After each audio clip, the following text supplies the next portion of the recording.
Bonjour Nicolas. Bonjour Sébastien. Le directeur de la rédaction du journal Les Échos. Et cette question, ce matin, le mariage entre Renault et Fiat annoncé en fanfare risque-t-il de tomber à l'eau? En tout cas, les réserves montent côté français.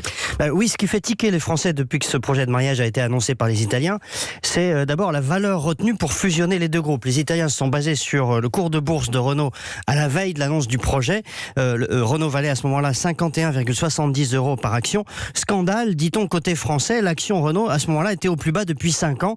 Elle a été en effet lourdement pénalisée par l'affaire Ghosn et elle est d'ailleurs rarement tombée depuis 5 ans sous la barre des 70 €. Donc c'est un hold-up, disent certains dirigeants français, qui ajoutent aussi qu'en se mariant à ce prix-là avec Renault, Fiat va mettre la main finalement sur les 43% que Renault détient dans Nissan sans débourser un centime.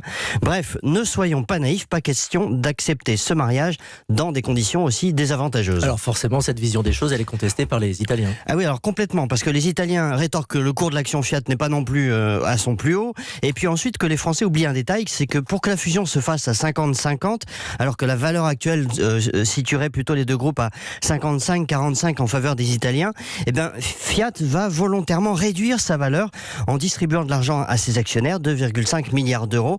Et puis enfin, s'agissant de Nissan, les Italiens estiment que de toute façon, cette alliance a du plomb dans l'aile et ne présente pas autant d'intérêt que ce que veulent bien dire les Français. Bref, vous le voyez, Sébastien, il est clair à ce stade que ce mariage n'est pas bouclé. En fait, c'est le début d'une négociation. Exactement, il va y avoir beaucoup de choses à négocier, donc les conditions financières, on vient de le voir, c'est pas gagné.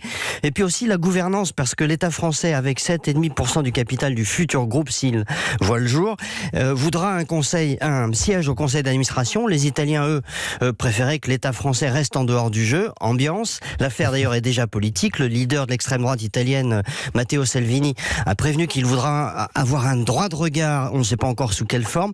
Puis il y a aussi la question du siège opérationnel du groupe. Est-ce qu'il sera en France? Est-ce qu'il sera en Italie?